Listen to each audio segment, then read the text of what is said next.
Olá pessoal, bom gente, estamos voltando aqui nossas aulas de EDO, esse período de quarentena não acaba mais, né? Vamos continuar. Quando nós paramos, nós fizemos todas as soluções para equações de primeira ordem, tá? E agora vamos ver soluções para EDOs de segunda ordem, tá? Bom gente, então eu vou tentar ser mais objetivo aqui possível para as soluções, tá? Vamos começar com primeiro equações lineares de segunda ordem. Lembrando que lá eu classifiquei nas aulas anteriores, né? EDOs gerais e EDOs lineares de ordem geral, né? Mas, ok? Como é que a gente vê um EDO de N ordem, tá? Mas o nosso curso pede para a gente fazer essas soluções de EDOs de primeira e de segunda ordem, que é o que nós vamos fazer, né? Só EDOs de primeira e de segunda ordem, tá? Soluções. Depois nós vamos aprofundar mais nas soluções agora de EDOs de primeira ordem, tá? Lembrando que nós já classificamos as EDOs de todas as ordens, tá? Homogênea, EDO de primeira e de segunda de ordem N, tá? Então nós vamos ver agora soluções para EDOs diferenciáveis de segunda ordem. Vamos começar com equações lineares, tá? De segunda ordem. Lembrando, para quem não lembra, né? Eu coloquei aqui de novo as definições de equação linear, tá? Uma equação ela é linear, uma EDO, né? Uma equação diferencial. Ela é linear, né? Quando de segunda ordem, né? Quando ela é escrita dessa forma, né? Aqui você tem uma função ax, y', y duas linhas de x, bx, y' x, aqui eu omiti o x, tá? Cx vezes y de x. Lembrando que y é sempre a variável dependente, né? E y a variável e x a variável independente. Isso aqui é igual a uma função f de x, né? Então qualquer EDO que é escrita da forma ax vezes y duas linhas de x mais bx, y' de x mais cx vezes y igual a f de x, ela é chamada de EDO linear, tá? De segunda ordem, beleza? Porque a ordem maior aqui é o 2, né? Você tem essa escrita ou essa escrita, né? ax dy d ao quadrado y dy ao quadrado, né? Isso aqui é a derivada de ordem 2, né? Da função y, mais bx, a derivada de primeira ordem da função y, né? Mais c vezes a própria função y igual a f de x. Nessas duas maneiras de escrever, a escrita mais geral é essa daqui de cima, né? A x duas linhas mais bx y' mais cx y mais f de x, ok? Onde com as funções a, b, c, elas são funções contínuas, tá? Na verdade a f também é contínua, tá? Eu não coloquei aqui, mas todas essas funções aí são contínuas, tá? E pessoal, o caso onde f de x é zero, a equação é chamada de homogênea, tá? Que é o que a gente vai estudar aqui agora, né? Solução para equações homogêneas, tá? Eu vou lineares homogêneos, beleza? Então nesse caso aqui, quando esse EDO ela é de ordem, quando f de x é zero, né? Então nós temos uma EDO homogênea, beleza? Linear homogênea. E a forma geral dela ficaria escrita dessa forma, né? Vou descrever aqui, ó. Assim, né? A forma de uma EDO homogênea, né? Assim, a forma de uma equação diferencial linear.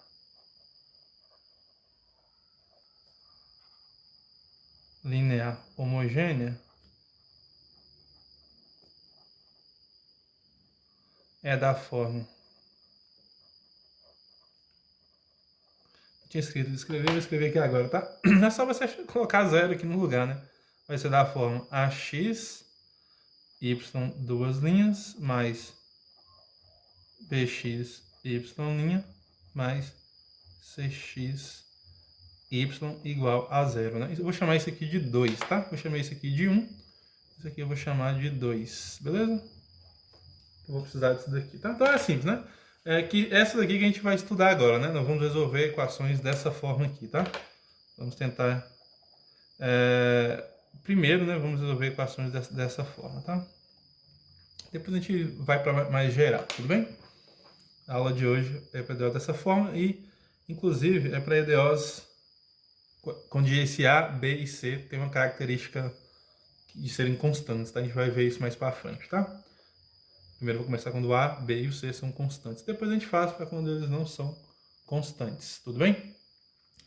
Então, mas para resolver esse 2 aqui, eu vou precisar de dois teoremas aqui, né? Dois teoremas que eu não vou demonstrar, mas eu acho que eu já cheguei a apresentar eles, mas aqui eu vou classificar ele aqui para EDOs de segunda ordem, tá? O primeiro teorema é que fala que se eu tiver duas soluções, né? Eu passei isso para vocês, né? Então, a combinação linear dessas soluções também é uma solução. Ou seja, se y1 de x e y2 de x são ambas soluções da equação linear homogênea, 2, né? 2 é essa forma de escrita aqui, né? E C1 e C2 são constantes, quaisquer, então a função C1 y de x, C1 y1x mais C2 y2x é também uma solução. Ou seja, a combinação linear, né, dessas duas funções também é homogênea. Lembrando que isso se configura numa equação, numa combinação linear, né? Uma constante vezes a função mais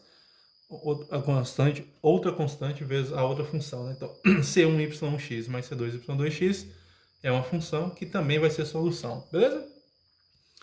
Não vou demonstrar isso aqui não, acho que eu já cheguei a fazer isso na EDO de primeira ordem, tá? O outro teorema que a gente vai usar aqui, que é o seguinte, né? Esse daqui nos dá o seguinte, ó, nos dá que essa aqui vai ser uma terceira solução, né? Y de x é uma terceira solução, não fala que é a solução geral, né? Beleza? Então, essa teorema 2 já nos diz qual que é a solução geral. Se tivermos mais uma hipótese, né? Que ele fala o seguinte, se y1 e y2 forem soluções lineares, né? Essas soluções aqui, nós vimos que a combinação linear dela pelo teorema 1 já satisfaz, né? Mas se tiver uma outra condição, né? Se y1 e y2 forem soluções linearmente independentes da equação, né? Se elas forem soluções e são linearmente... O que isso quer dizer ser linearmente independentes, né? Quer dizer que elas não estão na mesma... Elas não são múltiplas por uma constante, né? Isso que quer dizer. Por exemplo, né? Só vou dar um exemplo aqui sobre essa parte aqui. Vou fazer um rascunho aqui, né? Se nós pegarmos a função aqui, né? F de x igual a x ao quadrado e a função g de x igual a 5 por x ao quadrado, observe que essas funções são ambas são distintas, né? Mas elas são linearmente dependentes porque elas têm um múltiplo aqui. O múltiplo aqui é 5, né? Observe que g de x, g de x, né? É igual a 5 vezes f de x, né? Então, o f de x é múltiplo, o g de x é múltiplo do f de x, né? Aí nós falamos que elas são LDs, né? Nesse caso aqui, elas são linearmente dependentes, né? Só para vocês verem, né? Então, o que seria o contrário disso, né? O contrário de ser linearmente independentes é quando isso não acontece, né? Por exemplo, se eu pegar duas funções dessa forma, né? F de x igual a exponencial de x e g de x igual a x vezes exponencial de x, observe que esse x aqui ia variar, né? E nós não teríamos isso numa única reta, né? Isso aqui quer dizer que ele sempre é um múltiplo 5, né? Esse aqui não, esse aqui os múltiplos variariam, né? Porque aqui nós teríamos, por exemplo, 1, 2, 3, 4, 5, ou seja, nós teríamos uma variável aqui, né? Então, nesse caso aqui, né? F e G são L I, né? Linearmente independentes. Gente, aqui eu estou só dando um exemplo rápido aqui, né? Mas tem uma maneira de verificar quando duas funções são LIs ou não, tá? Isso a gente vai ver um pouquinho mais para frente, como que a gente verifica quando duas ou mais funções são linearmente independentes, tá? É uma coisa chamada de Wronskiano, né? Que tem a ver com determinantes da função com suas derivadas, tá? Mas a gente vai ver isso mais para frente. Não é o foco aqui agora, tá? A gente vai ver isso um pouquinho mais para frente, tá? É, de funções serem LD. É bem parecido lá com vetores, né? Quando que dois vetores são LDs, né? LIs, né? No caso, se eu pegar o vetor aqui 1, 2 e o vetor 3, 1, eles são LIs porque você calcula esse determinante aqui, né? 1, 2, 3, 1, né? Esse determinante aqui vai dar 1 menos 6, né? Que dá 5, que é diferente de 0, menos 5, que é diferente de 0, né? Assim que você vê que os vetores são LIs. É bem parecido isso aqui, né? Mas eu não vou entrar em detalhes agora, não. Vou falar mais para frente, tá? Mas só para vocês ficarem cientes que tem maneiras de você saber quando que duas funções são linearmente independentes, tá?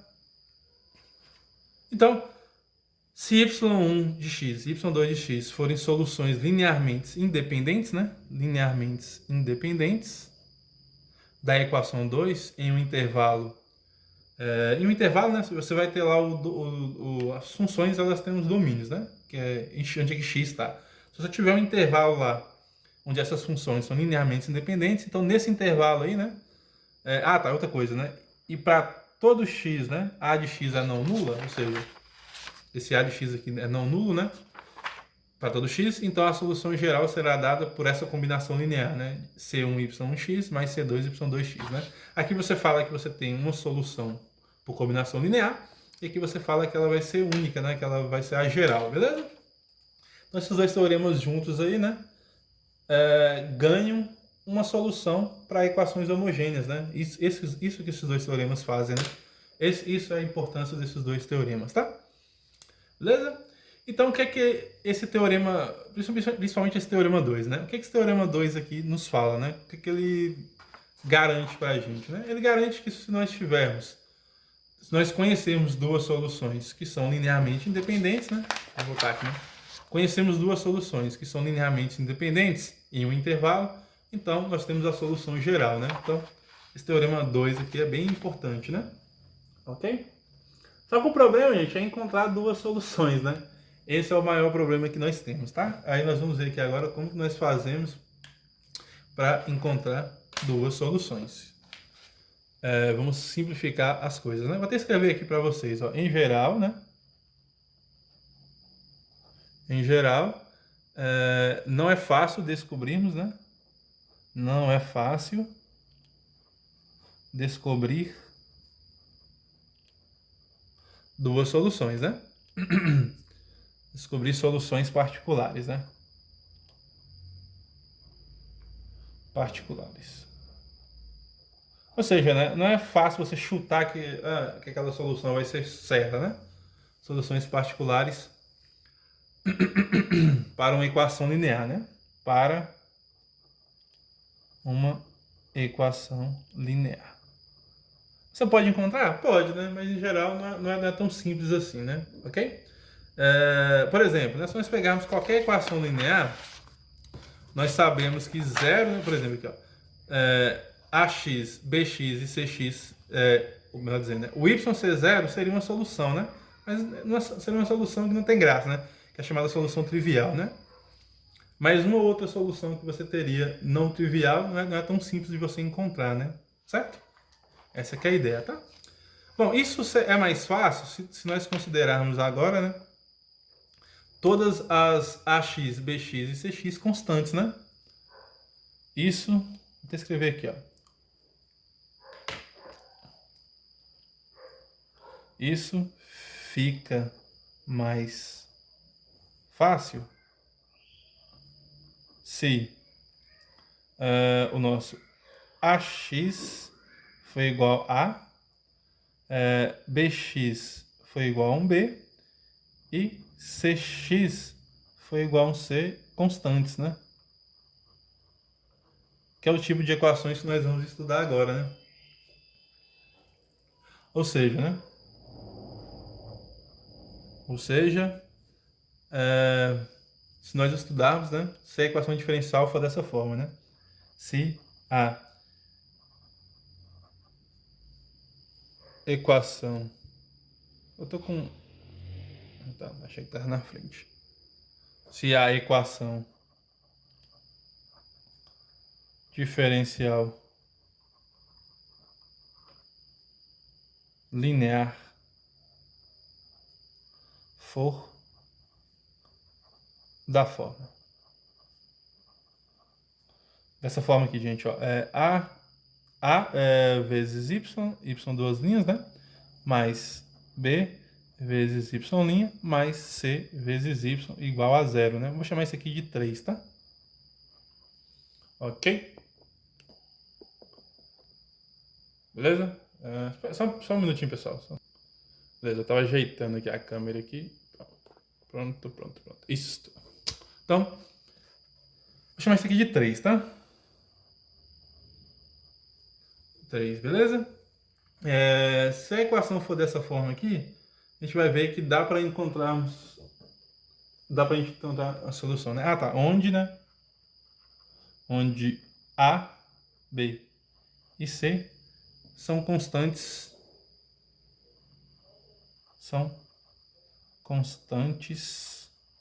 E o A não pode ser zero, né? Como nós vimos lá atrás, né? Com o A diferente de zero. Beleza? Por exemplo, né, gente? Ó, aqui nós temos que pensar, né? Ó, a ideia é nós usarmos esse teorema aqui, né? O teorema 2, né? Essa aqui é a ideia, né? Se nós encontrarmos duas soluções, beleza, nosso problema está resolvido. Tá. Duas soluções que são linearmente independentes, tá? Essa aqui é a ideia, tá? Porque o teorema fala que uma solução geral vai ser y1 de x mais c2 y2x. Então nós temos que encontrar duas soluções. Essa aqui é a ideia, né? Mas de que maneira que a gente faz isso, né? A gente vai fazer isso aqui de maneira que você possa usar aquele teorema, tá? Ok? Por exemplo, né?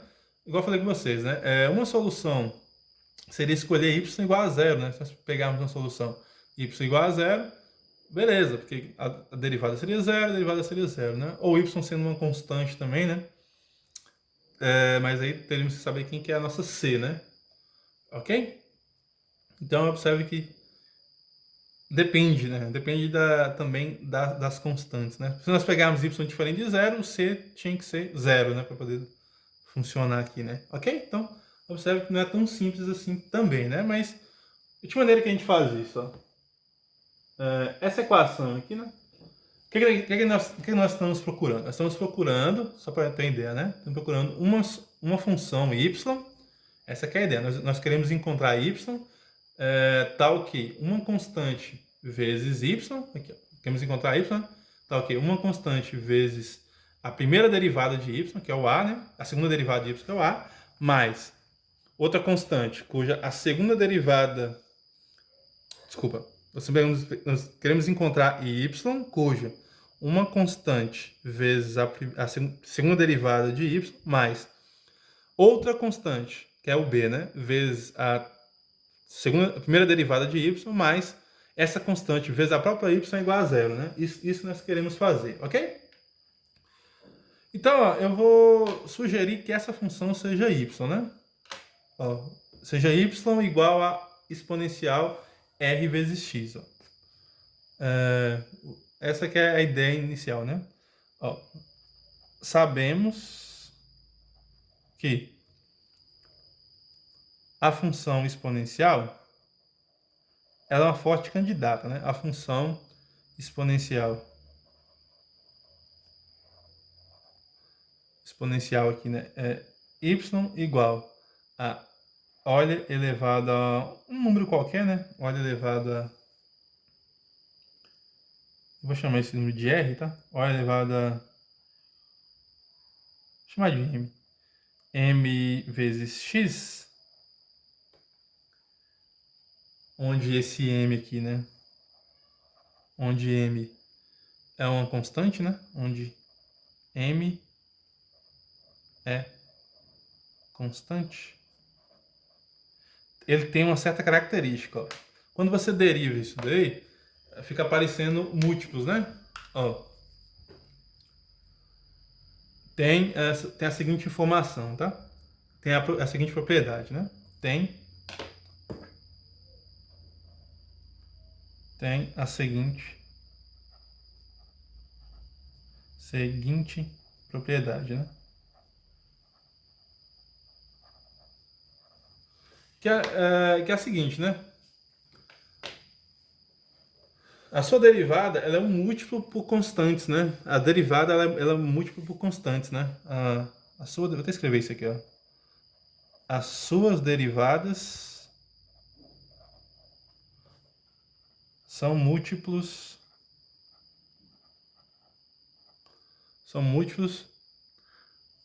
por uma mesma constante, né? Por uma constante dela mesma, né? São múltiplas por uma constante. São múltiplas, né? Por constantes dela mesma, né? Constantes dela mesma. O que isso quer dizer, né? Vamos ver isso aqui, né? Ó. Se nós calcularmos aqui, né? A y' de x, quem que daria y' de x, né? Ficaria m vezes O elevado a mx, né? Certo? E se nós calcularmos aqui, né? A y duas linhas de x, o que daria, né? Ficaria m ao quadrado, né? O m cai, né? Vezes O elevado a mx, né? Beleza?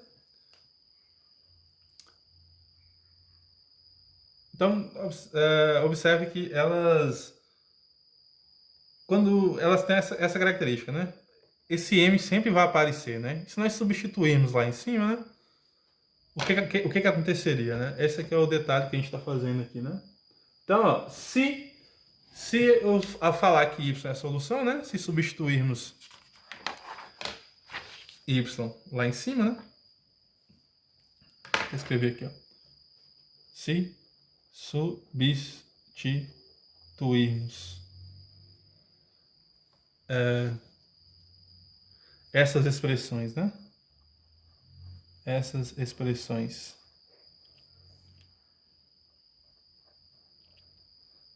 é com dois S. Essas expressões na equação, eu chamei de 3, né? Na equação 3, obtemos, né?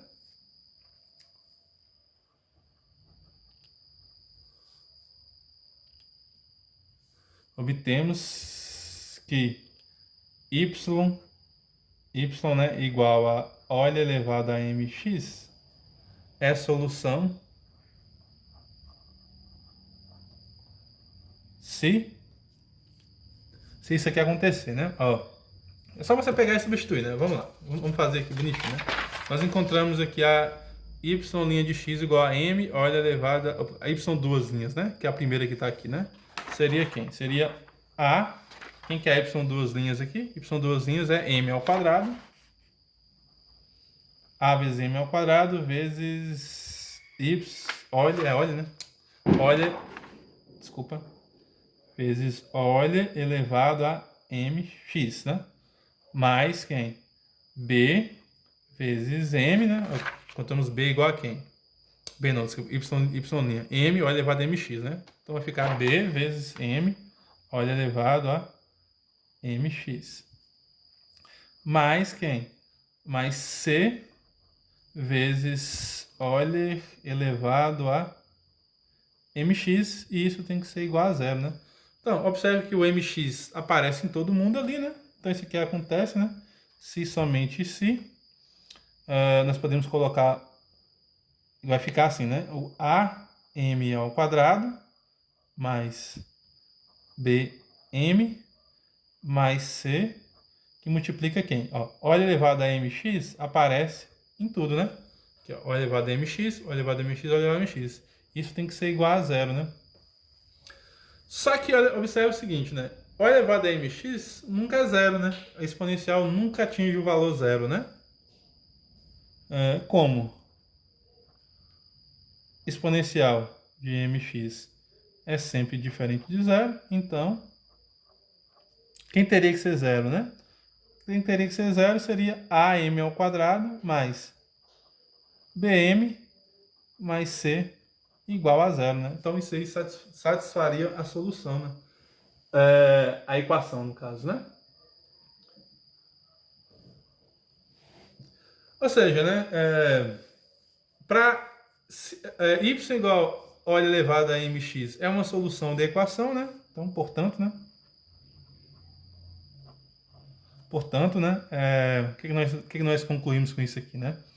Que y igual a exponencial de... Como é que é aqui? Y igual a óleo elevado a mx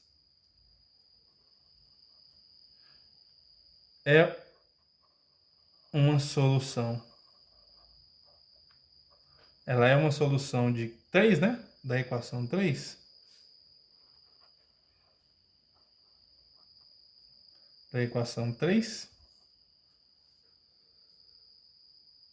Se R é uma raiz da equação, né? Se somente se R não, desculpa, M, né? Eu chamei de M, né? M é raiz da equação. Da equação AM ao quadrado, da equação, né? AM ao quadrado mais BM mais C igual a zero, né? Então, o nosso trabalho, então, né, vai ser encontrar raízes, né? Se nós encontrarmos raízes aqui, né? Ou seja, essa parte aqui vai zerar e vai satisfazer a solução, né? Então, encontrar esse M aqui, né? Vai ser o quê? Vai encontrar esse valor de M aqui, ou seja, encontrar as raízes, é você ter o seu Y igual a elevado a mx, né? Que seria a sua uma solução, né? Ok? Bom, mas nós sabemos que nós precisamos, né, usar o teorema, né? O teorema fala que você precisa encontrar duas soluções que sejam linearmente independentes, né? Ok? Y1 e Y2, né? Aqui nós encontraremos só uma, né? Só que, observe o seguinte, né? Observe que a quantidade de raízes aqui pode ser duas, uma ou nenhuma raiz, né? Se você tiver uma raiz ou duas raízes, você vai ter solução, né? Se você não tiver nenhuma raiz, se isso aqui não tiver nenhuma raiz, quer dizer que você não vai ter solução. Então, a ideia então é trabalhar com essas raízes, né? Raízes de um polinômio de segundo grau, né? Essa equação aqui, eu vou chamar essa equação aqui de 4, tá? Essa equação aqui, 4, vou chamar ela de 4. Ela tem um nomezinho, tá, gente? Ela é uma equação importante, tá? A equação 4 é chamada, é denominada, né? Tanto faz, denominada de equação auxiliar ou equação característica, tá? Chamada de equação auxiliar ou, né? Tanto faz a que vocês quiserem chamar ela, né? Ou equação característica. Característica da EDO, né? Característica da equação diferencial. Da equação diferencial. Que tem essa forma aqui, né? Tem a forma AY duas linhas mais BY' mais CY igual a zero, onde A, B e C é zero, né?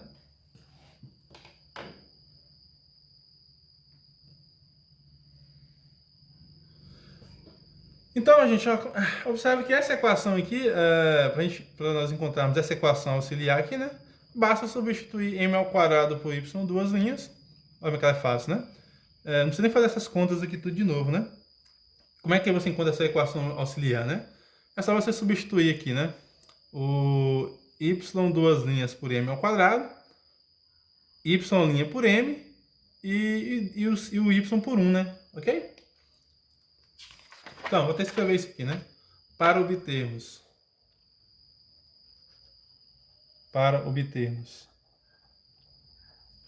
a equação característica,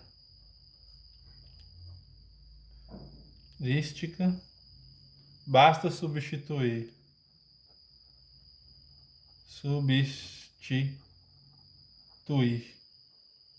em... Eu chamei de 4, foi 3, que eu chamei isso aqui? Foi de... Eu chamei de 3, né? Substituir em 3, você vai substituir y duas linhas por m ao quadrado, y' por m e y por 1. Assim obtendo, né? Assim obtendo 4, né? Você vai obter 4, né? Beleza? Então fica simples, né? De encontrar essa equação. Bom, só que quem que são as raízes, né? As raízes de 4, né? Podem ser obtidas dessa forma, né? As raízes de 4, essas raízes de 4, né? São dadas por... Nós resolvemos por Bhaskara ali, né? Como é que a gente resolve isso, né? Você vai ter duas ou uma ou nenhuma raiz, né? Como é que funciona dessa forma, né? M1, que são da forma, né? Você vai lembrando lá, né? A equação é de que forma, né? Aqui, ó. Ela é AM ao quadrado mais BM mais C, né? Então, como é que ficaria, né? M1 seria igual a menos B, mais ou menos a raiz de B ao quadrado menos 4AC, tudo isso dividido por 2A. Oh, desculpa, aqui é M1, né? M1, vou chamar aqui, você coloca só o mais, né? E o M2 é menos B menos, né? Menos B menos a raiz de B ao quadrado menos 4AC. Sobre 2A, né?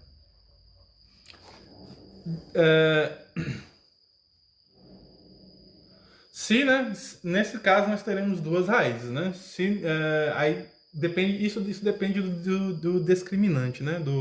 Lembrando lá, né? Se nós separarmos isso, essa aqui é a forma de encontrarmos essas raízes, né? Só que isso depende, né, gente? Isso depende de como que a equação está sendo... Depende do B ao quadrado menos 4AC, né? Porque se o B ao quadrado menos 4AC for 0, né? Então, quer dizer que vai sobrar só menos B sobre 2A, né? Lembrando que o A é sempre diferente de zero, porque se o A fosse zero, né, não faria sentido isso, né? Ok?